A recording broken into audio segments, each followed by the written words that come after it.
Hello guys, Assalamu alaikum. Myself Author and this is our new vlog. So welcome to our vlog. যারা আজকের ব্লগটা দেখবেন আশা করছি সবার খুব ভালো লাগবে। পুরো ব্লগটা দেখার আমন্ত্রণ জানিয়ে শুরু করছি আমার আজকের ব্লগ। সবাইকে একটা রিকোয়েস্ট থাকবে, যারা ব্লগটা দেখবেন সবাই কিন্তু লাভ লাইক দিয়ে দিবেন। আজকের ব্লগটা শুরু করছি আমাদের বাসা থেকে, বাট মানুষগুলো কারা। তো মূলত যেটা হয়েছে, আজকে ছিল আমাদের শপের মিলাদ, মানে আমাদের দোকানের মিলাদ। আমরা যে দোকানটা নিয়েছি আপনাদের সঙ্গে সব কিছুই শেয়ার করেছিলাম। তো দোকানের মিলাদের টাইমিংটা ছিল আছরের পরে। পরে একটা ইনসিডেন্টের কারণে এটা মাগরিবের পরে ট্রান্সফার করা হয়। তো আমরা দোকানে গিয়েছিলাম ফার্স্টে। এখন আছর থেকে মাগরিব পর্যন্ত মানে যে টাইমটা ছিল, ওই টাইমটা আমাদের কিছু করার ছিল না। দ্যাটস ওয়াই আমরা ক্যাম্পাসের শহীদ মিনারে আসি এবং সবাই মিলে ওখানে বসে থাকি। আর ওখান থেকে হালকা পাতলা আইসক্রিম ভাজা পোড়া কিছু খাওয়া দাওয়া করি। আর বাচ্চারাও ওই দমবন্ধ এরিয়া থেকে বের হয়ে এসে একটু খোলামেলাতে একটু মজা করে। আর যেহেতু ওরা বেসিক্যালি বাসায় আটকা থাকে, মানে সুহিনার বাসায় ম্যাক্সিমাম টাইম একা থাকে, যেহেতু স্কুল এতদিন আন্দোলনের জন্য বন্ধ ছিল। আবার মুনসাইরাদেরও সেম অবস্থা, ওরা বাইরে গেলে জাস্ট পাগল হয়ে যায়, মানে মাটি কাদা কি ধরবে কি রাখবে, মানে ওদের বাহিরে নেওয়ার পরে আর ওদের চেহারায় চেনা যায় না। তো এখানে হচ্ছে ওরা অনেক আনন্দ করতে মানে করছিল, সেটা তো আপনারা দেখতেই পাচ্ছেন যে কি পরিমাণ আনন্দ ওরা করতেছিল।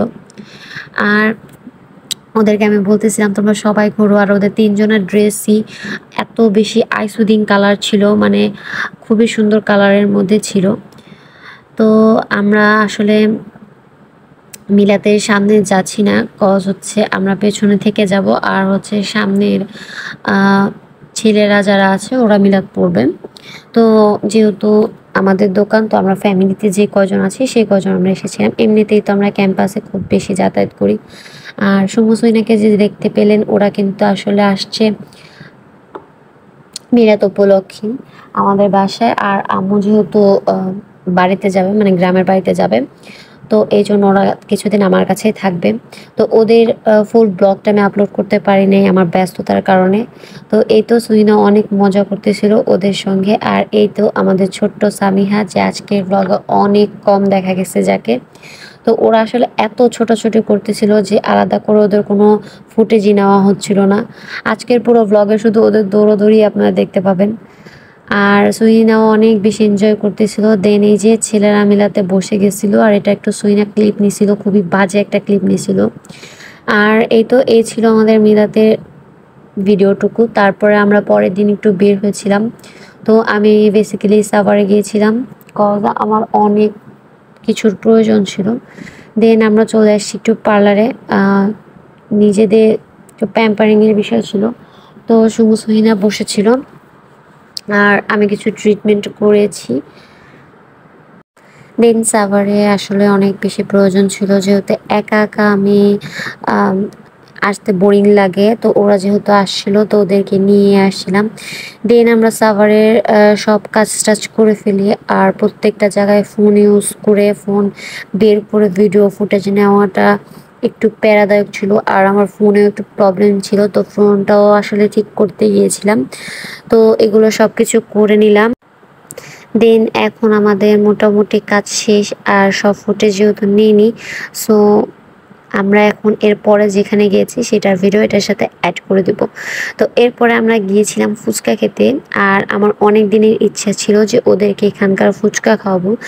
আর এখানকার ফুচকা, চটপটি, পানিপুরি, ঝালমুড়ি, বিশেষ করে ঝালমুড়ি আর চটপটিটা ওয়ার্ল্ড ফেমাস। মানে এটা হচ্ছে আমাদের বিখ্যাত শহীদুলের দোকান। তো এখানে আমি, আপনারা আগের ব্লগেও দেখেছেন, আমরা প্রচুর চটপটি ফুচকা খাইতে আসি। তো আমার অনেক ইচ্ছা ছিল আমি ওদেরকেও নিয়ে আসবো, বাট ওরা আসলে একদিনের জন্য আসে। দ্যাটস ওয়াই হচ্ছে ওইভাবে সময় সুযোগ করে বের হওয়া হয় না, যাওয়া হয় না। আজকে যদি আম্মুকে খাওয়াইতে পারতাম আরও বেশি ভালো লাগতো। তো এই তো আমাদের খাবার দাবার হয়ে গেছে। তো আমরা এখানে একটা ঝালমুড়ি, একটা চটপটি, একটা ফুচকা, একটা পানিপুরি নিয়েছিলাম। দিন আমরা পরের দিন দুপুরবেলা একটু হালকা ফুটেজ নিয়েছি, যেটা হচ্ছে আমরা সবাই পুকুর পাড়ে খুব বেশি মজা করতেছিলাম। আর এই ফুটেজগুলো সুমনা নিয়েছে। তো আমরা সবাই মিলে এখানে একটু টাইম স্পেন্ড করতেছিলাম আর সুমু ঢং করতেছিল আর ভিডিও করতেছিল। দেন পরের দিন সকালে আবার চলে গেছি। তো সকালে ওকে নাস্তা দিয়েছিলাম আর ও স্ন্যাপে ভিডিও বানানোর জন্য এই ফুটেজটুকু নিয়েছিল। তারপর আমি চলে গিয়েছিলাম বটে, কজ হচ্ছে ওদের জন্য খাবার আনার ছিল। আর আমি এত বেশি ব্যস্ত যে বাসায় এত বেশি রান্না আমি করতে পারতেছিলাম না, অনেক রকমের রান্না আমার সময় হচ্ছিল না। দ্যাটস ওয়াই আমরা বটে চলে গেছিলাম খাবার আনার জন্য। আর দেখাই দিব এখন আমাদের দোকানটা, এটা হচ্ছে আমাদের টি স্টোর যেটা, সেটা টুকটাক গোছানো হচ্ছে। নেক্সট ডে আপনারা হয়তো আরও ভিডিও পাবেন যখন ফ্রিজ ট্রিজ আনা হয়ে যাবে। এখন আপাতত ওপেন করা হয়েছে। সো মোটামুটি এই ছিল আমার আজকের ব্লগ। আশা করছি আপনাদের ভালো লেগেছে। সবাই লাইক কমেন্ট এন্ড শেয়ার করতে ভুলবেন না। Thanks for watching hour video.